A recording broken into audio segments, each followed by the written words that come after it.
digamos que es como el gimnasio, fortaleces esas fibras y al final toda la parte creativa, espontánea y todo eso queda liberada en el cerebro y puede ejecutarse. Y es eso, entonces con práctica cualquier persona puede improvisar realmente.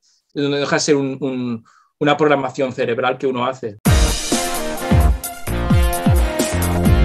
Hola, ¿qué tal? Bienvenidos una vez más a Esto es Real Talk, aquí desde el estudio de Radio Encuentro, un podcast de Radio Transmundial, y hoy venimos con una nueva entrevista, en esta ocasión con un invitado que en realidad es un grupo. Hablamos del grupo Praxis y hablamos con dos de sus integrantes, hablamos con Joan Armand y con Andrés. Hola, ¿qué tal? ¿Cómo estáis? Hola, buenas, ¿qué tal? Muy bien, Mateus, contentos de estar aquí. Conectamos virtualmente con vosotros porque estáis en Valencia, ahí es donde os ubicáis. Y bueno, sois un grupo de rap con una trayectoria ya extensa, ya se puede hablar ya de décadas. Desgraciadamente sí. Sí, pero no hace falta que nos lo recuerde. Bueno, justo os iba a preguntar cuánto tiempo, pero bueno. En la primera maqueta del 98. Pero así como empezamos a dar conciertos en 2001, después dejamos varias maquetas en esa época, así como grababan home studio y no se puede encontrar el CD en tiendas, cuando se vendían en tiendas los discos. Nuestro primer disco oficial fue en 2008 y desde entonces hemos sacado 3 discos y gracias a Dios pues ahí estamos. Y claro, esa trayectoria, bueno, empezasteis ahí como un grupo en el 98, pero ya venía de antes vuestro gusto por el rap, así, ¿con qué edad o en qué momento empezasteis a aproximaros a ese estilo musical? ¿Cómo surgió ese gusto por el rap? Un sorbo, es que te toca a ti. Vale. En realidad nosotros somos amigos de toda la vida y curiosamente descubrimos el rap a la vez, más o menos en el mismo tiempo, nos empezamos a apasionar por ello en el mismo tiempo, pero en una época de nuestra vida en la que estábamos a distancia, porque él estaba viviendo con su familia en Canadá y yo seguía aquí en Valencia. Y al volver a encontrarnos después de año y pico sin vernos, o 2 años sin vernos, nos vimos y dijimos, te tengo que contar algo. He descubierto la música de mi vida. Y curiosamente era la misma música para los dos. Así que estamos hablando mediados de los 90. Sí, 95, 96. Y ahí empezamos nuestra trayectoria, ya no solamente con la música, sino con la cultura hip hop en general. Nos interesaba mucho el breakdance, el graffiti, también la cultura del DJ. Y luego nos fuimos enfocando más en el rap, como que encontramos ahí una vía de escape. Nos empezamos a sentir más cómodos en la manera de expresarnos que el rap nos proporciona y nos permite. Así que desde entonces hasta el día de hoy. Bueno, desde pequeños estamos en la música porque somos hijos de pastores y entonces ambos hijos de pastores misioneros de Colombia. Bueno, su madre es española, pero su padre llegó como misionero aquí. Y como buenos hijos de misioneros, pues haciendo de todo en la iglesia y tocando la música los domingos. Y por eso nos metieron a estudiar música nuestros padres en el conservatorio. ¿Querían líderes de alabanza? Y no salió, pero salió uno, yo no. Sí que veíamos que nuestra atracción hacia el hip hop era porque veíamos unos márgenes más amplios de creatividad que dentro de la música cristiana o la música, incluso el conservatorio, que es que estudiaba violín, estudiaba piano y percusión, y era como todo mucho más estricto, muchas más reglas, y el hip hop pues nos abría como un abanico más. Nosotros somos personas que somos adictas a la creatividad, a todo lo que es innovación, todo lo que es nuevo, y en este sentido pues el hip hop era como anillo al dedo para nosotros. Porque un aspecto también del hip hop y en especial del rap tiene que ver también con esa creatividad que va, por así decirlo, fluyendo en el momento, ¿no? Y de hecho está el freestyle que de hecho tú, Joan Armand, has incluso competido en ese estilo de hacer rap. Más allá de lo que es sentarse a lo mejor y pensar en una letra, puedes hacer algo que va surgiendo, ¿no? en el momento. Y de hecho tenía una pregunta para vosotros sobre precisamente el freestyle, que bueno, hay épocas en las que está más de moda, otras menos. Últimamente salen muchas algunas competiciones que hay por ahí producidas y promovidas por algunos streamers. ¿Cómo se llega a hacer esa improvisación? ¿Es algo que hace falta un entrenamiento o quizás fue algo que dijisteis? No sé si tú, Andrés, también haces eso. ¿Es algo que, digamos así, dices, bueno, a mí me sale natural, veo lo que tengo a mi alrededor y de ahí puedo montar las rimas? ¿Cómo es ese proceso hasta conseguir hacer ese tipo de improvisación? Bueno, realmente es un proceso neurológico, realmente el desarrollo del cerebro es neurociencia, es simplemente digamos, a estresar, no quiero ponerme en plan doctor, pero es algo que llevo mucho tiempo leyendo y estudiando y tal, y mi mujer es pedagoga y ha estudiado todo esto, ella se dedica, bueno, ella no se dedica, pero ha estado muchos años dedicada a ayudar a niños en el aprendizaje de la lectura, entonces esto me ha ayudado a entender ciertas áreas del cerebro que ayudan a que, digamos, a desarrollar conexiones entre neuronas a través de fibras, y entonces como que automatiza procesos que liberan otras áreas del cerebro para la creatividad, la espontaneidad y todo. Entonces tú sí practicas, a la hora de entrenar, digamos que fortaleces esos tejidos, ¿no? Cerebrales, y entonces cada vez es más fácil improvisar porque ya están esos tejidos hechos en el cerebro y entonces es más fácil improvisar. Es como cuando tú hablas con cualquier persona, pues nos parece tan normal que no nos admiramos ni nos sorprende que una persona improvise un chiste o que diga, siempre hay una persona graciosa en la clase, si hay una persona que siempre da algún pensamiento reflexivo, que improvisa, que empieza una frase y la termina bien siempre sin saber muy bien, sin rimar, quiero decir, hablando normal. Sí, y eso es por eso, porque hay gente que le da mucho al coco, digamos que es como el gimnasio, fortaleces esas fibras y al final toda la parte creativa, espontánea y todo eso queda liberada en el cerebro y puede ejecutarse. Y es eso, entonces con práctica cualquier persona puede improvisar realmente.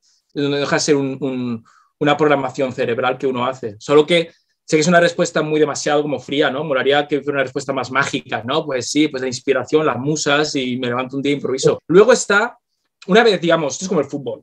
Una vez todos están en el mismo estándar, el mismo césped, el mismo balón, el mismo uniforme, mismos recursos y herramientas para entrenar al mismo nivel, ahí es donde sale el talento. Sale como la persona que se le ocurre algo que al otro no se le ha ocurrido y como que ya, pues ahí ya hay otro nivel, ¿no? Otro nivel, no haga redundancia. Entonces, en esto pasa lo mismo. Cuando te encuentras con un grupo de personas que practican mucho y han desarrollado esto, pues es cuando afloran las cosas mucho más espectaculares y destaca más el talento. Digamos que hay dos niveles de valoración. El nivel de valoración de cómo eres capaz de hacer eso, que es improvisar básicamente, y luego está el nivel que todos los que improvisamos, cómo es capaz que esa persona que improvisa como yo haya hecho eso. Que le hace especial, ¿no? Que lo hace especial, lo hace único, se le ha ocurrido y tal. Entonces, esos son los dos niveles que yo veo. Y normalmente la gente me pregunta los dos, ¿no? Son como, o confunden las dos preguntas realmente, ¿no? Porque hay una parte que es muy mecánica y hay otra parte que es pues el talento, la historia personal de cada uno, es una más con más humor, más profunda, menos profunda. El gusto. Exacto. Y al final hay una parte comercial. Hay gente que improvisa súper bien, pero nadie le entiende lo que está diciendo. Pero cuando lo escuchas 3 veces, digo, ¡guau, qué bueno era! Pero en directo no lo entendí. Y hay gente que sabe en el momento que está en el escenario comunicar con la audiencia diciendo cosas mucho más simples y conecta más con el público. Entonces es como los libros. Hay libros que son divulgativos, que son fáciles de leer, y hay libros que son tochazos así, que valen 100 euros, que son los que admira y cuesta mucho, son menos comerciales, digamos, que a la gente le cuesta más digerir. Eso, una respuesta corta. Lo has hecho, has improvisado ahí una respuesta profunda pero corta, bueno, eso está bien. Y claro, luego hay el otro proceso que también es el de, por ejemplo, producir un disco, ¿no? Y ahí hay otros elementos que también entran en juego y ahí pues juntamos más cosas, juntamos también lo que es la melodía. Pensando en el proceso y vosotros que seguramente pasáis mucho tiempo en el estudio imaginando nuevas canciones, ¿cómo se junta todo eso? ¿Cómo se junta lo que es la letra, la música? Y en este caso quizás la letra no necesariamente va con la melodía en sí misma en la voz, pero bueno, se junta todo y sale de ahí un tema. ¿Cómo se origina ese proceso y cómo se llega finalmente a una canción ya terminada? Bueno, hemos pasado por, así generalizando, hemos pasado por dos etapas en el proceso. Antiguamente, cuando estábamos haciendo las maquetas y quizá los primeros discos, nos preocupábamos mucho de tener un beat, un instrumental que nos inspirase para escribir, escribíamos encima, grabábamos y el proceso habitual luego de distribución, etcétera, ya está. Pero con este último disco, Hyperhop, sí que decidimos explorar un poco los caminos de procesos creativos. Y ha sido mucho más largo y se ha juntado, por un lado, que estábamos creando un disco con que estábamos redescubriéndonos artísticamente y haciéndonos muchas preguntas durante todo el proceso del disco. Entonces empezamos haciendo un retiro para producir y, bueno, más bien recopilar ideas musicales y poner en común algunas cosas que habíamos estado escuchando, que era lo que nos estaba influyendo. Empezamos a grabar esas ideas y vimos a dónde nos dirigían, bueno, a qué nos sonaba. Este instrumental que hemos hecho, ¿qué nos inspira? ¿De qué podríamos hablar? Y una vez empezábamos a desarrollar esas ideas, empezábamos a cuestionarnos cosas como grupo también. O sea, queremos hablar de estas cosas, queremos abordar así los temas. Entonces eso hacía que volviésemos a empezar. Y volvíamos a ir a la instrumental, volvíamos a escribir y volvíamos a replantearnos cosas acerca de nosotros. Y eso ha hecho que el proceso haya sido de varios años. Bueno, la parte de producir un álbum tiene incluso que ver con, conectando con lo que he dicho antes del freestyle, también es un proceso en el que automatizas procesos, que puede haber muchos tipos de procesos, ¿no?, para producir, pero a veces automatizas procesos y tienes vicios o tienes virtudes a la hora de crear melodías, siempre hay más notas, los mismos ritmos, cada uno tiene su estilo. Si tú analizas cantantes, que siempre hace las mismas escalas, los mismos, no sé, Taylor Swift siempre hace lo mismo, sube dos notas, pero no es que lo haga porque es su fórmula, su manera de hacer las cosas, su manera de que ha funcionado para conectar. Pero entonces ella tiene una identidad concreta, ¿no? Entonces nosotros como personas como muy heterogéneas y muy, ¿cómo se dice esto?, ¿no? Como que tenemos muchas influencias, es que no, es un tópico decirlo, ¿no? El tema de, ¿cómo se dice?, eclécticos, o sea, muy eclécticos, pues de muchas influencias de muchos estilos, pues nos cuesta al final encontrar una identidad comercial, no una identidad, o sea, al final una identidad que la gente te pueda poner en una caja, en una, ¿no? Entonces la caja donde sí que nos podemos meter la música urbana y el hip hop, pero somos personas que escuchamos de todo, que no nos costaría hacer un disco de gospel o hacer un disco de pop o un disco de rock o heavy, o sea, que confundiría a la gente. Entonces nuestro lenguaje mayor es el hip hop, pero bueno, con esto quiero decir que eso también influye a la hora de crear, que no, porque aunque tengas todas las herramientas del mundo, sepas tocar muy bien y sepas lo que funciona, al final cuando uno hace unas canciones quiere de alguna manera conectar con su esencia, con lo que está viviendo en ese momento con las personas, crear puentes, hacer una traducción de lo que vives internamente para que la gente de alguna manera le interese mínimamente o le inspire, le ayude en su día a día, no sé, crear comunidad para no sentirnos solos, básicamente, en esta vida. Y entonces todo eso influye a la hora de producir. Entonces hay como también dos niveles. Puedes producir hoy en día con loops. En internet hay muchos loops que puedes juntar como un puzzle y producir una canción de EDM, de rap, de trap, de lo que sea, hip hop. Es muy fácil, técnicamente hablando, producir hoy en día, mucho más que antes. Pero producir algo que realmente sea significativo, que tenga una narrativa coherente, que tú estés dispuesto a cantarlo eso durante 2, 3 años, que lo escuches dentro de 3 años, 4 años y veas, ¿valió la pena el esfuerzo, el dinero y todo eso? Pues eso es más difícil, claro. Es un esfuerzo filosófico más importante que lo otro. Y algo que mencionasteis en cuanto a, por ejemplo, quizás hay un hip hop más comercial, algo que lo hacen de una manera concreta, quizás otros pues se mantienen en un espacio un poco más independiente. Y bueno, ahí entramos un poco en el campo de lo que son quizás esas definiciones, etiquetas, y ahí entra también lo que mencionabais al principio, ¿no? Que quizás vuestros padres pues soñaban con que fuerais músicos del ámbito más cristiano y os adentrasteis precisamente en un estilo musical que quizás muy pocos lo asociarían a lo que es el ámbito de la iglesia, ¿no? Quizás el gospel o quizás la música cristiana contemporánea, ese estilo que muchos conocen. Sí que es lo que encaja más, ¿no? Y quizás en el hip hop o el rap en concreto, pues muchos no le ven así una conexión con lo que es la música cristiana, ¿no? Pero también lo que es música cristiana, ese concepto quizás es una cosa un poco abierta, ambigua y no necesariamente expresa lo que realmente hay en el corazón de uno, ¿no? Y vosotros, pues la fe también ha tenido un papel en vuestra vida, en vuestra trayectoria. Pensando en todo esto, ¿cómo os ubicaríais como grupo? ¿Cómo os definiríais como grupo en ese sentido?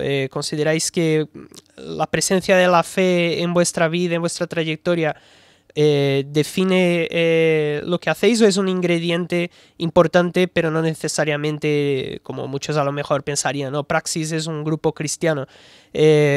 ¿Cómo os veis vosotros en ese aspecto? Nosotros lo vemos como que la música cristiana es música para el mercado cristiano, es decir, para que sea consumido por personas cristianas. Es como yo entiendo la música cristiana. Si hay que definir de alguna manera, es cualquier género musical, como si haces música instrumental o cualquier cosa, pero quieres que la consuma gente que pertenece a la Iglesia Católica, evangélica o lo que sea. Eso para mí es mi definición de música cristiana. Más que un sonido, es una intención comercial, que es lícita y que está bien. O sea, todo se puede hacer perfectamente, servir a esa comunidad, a ese nicho.